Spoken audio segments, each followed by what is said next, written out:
మీ అందరికీ ఒక న్యూస్ చెప్తామని వీడియో చేస్తున్నాను.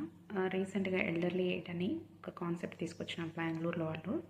సో ఫోన్ నెంబర్స్, వాళ్ళ డీటెయిల్స్ అవన్నీ కూడా ఆ వీడియోలో ఉంటాయి. ఒకసారి మీరు చూసుకోండి. ఎవరికైతే కొంతమందికి ఎల్డర్లీ పీపుల్కి ఎవరు చూసుకునే వాళ్ళు లేరు, లేకపోతే వాళ్ళకు స్తోమత ఉన్నా కూడా చుట్టుపక్కల వాళ్ళు చూసుకోకపోవడం, పిల్లలు దూరంగా ఉండడం ఫారిన్ కంట్రీస్లలో, తర్వాతకి రీచబుల్గా లేకపోవడం ఎవరైనా అట్ ద సడన్ మూమెంట్లో, అలాంటి వాళ్ళ కోసము ఒక సంస్థ ఒకరిని పెట్టేసి లైక్ వాళ్ళే వచ్చి అన్నీ చూసుకుంటారు. ఇంట్లో పిల్లలు ఎట్లను తల్లిదండ్రులను చూసుకోవడానికి సొంత పిల్లలు ఎట్లా చూసుకుంటారో అంతకంటే ఎక్కువ కూడా చూసుకుంటారు.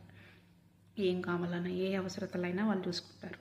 జస్ట్ వాళ్ళకి మీరు కాల్ చేస్తే చాలు, లొకేషన్ షేర్ చేసి కాల్ చేసేస్తే చాలు. వచ్చిన తర్వాతకి మీకు ఏ అవసరతలు ఉన్నాయో వాళ్ళకి ఎన్ని రోజులు అంటే అన్ని రోజులు వాళ్ళు మీకు హెల్ప్ చేస్తారు. And they will also take payment also. తెలియదు ఎంత తీసుకుంటారు అనేది, మీరు చెక్ చేసుకోవచ్చు. ఆ వీడియో ఇప్పుడు మీకు ప్లే చేస్తున్నా, ఒకసారి చూసుకోండి. ఓకే, అది కూడా మీరు షేర్ చేయండి. ఇది చాలా యూస్ఫుల్గా ఉంటుంది ఎవరు లేని వాళ్ళ కోసం. I'm a care manager at Eldred. People often ask me what exactly I do. The simple answer is I'm an essential support for the elders I care for. That means I run errands, fix doctor's appointments, and accompany them to the doctors or the hospital, buy groceries, vegetables, and medicines, and even manage their pill boxes. I help with bank work, and during emergencies, I provide immediate assistance.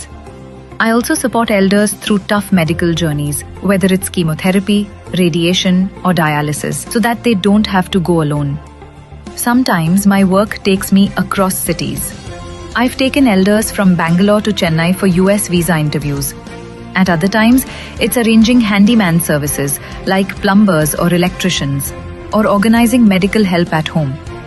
That could mean calling in a doctor for a home visit, or arranging a nurse, or even setting up a full-time caretaker if they need around-the-clock support. And I keep their families updated on every visit and service so they know exactly how their parents are doing. In short, I do everything a child would do for their parents, so that elders always have someone to rely on, no matter what they need. I am the proxy child. ఈ video అందరికీ useful అవుతుందని అనుకుంటున్నాను. చూసారు కదా, video బాగుంది కదా, మీకు నచ్చిందా? నచ్చితే వేరే వాళ్ళు అవసరం ఉన్న వాళ్ళకి మీరు షేర్ చేయండి. అదొకటి మీరు చేసే హెల్ప్. ఓకేనా? మీ గ్రూప్స్లలో కూడా షేర్ చేసుకోండి. ఎవరికైతే తెలియదో వాళ్ళు తెలుసుకుంటారు. అవసరమైనప్పుడు వాళ్ళకి నిజంగా నీడ్ ఉన్నప్పుడు వాళ్ళకి మీరు హెల్ప్ చేసిన వాళ్ళు అవుతారు. ఓకేనా? ఇంకెందుకు ఆలస్యం, షేర్ చేయండి.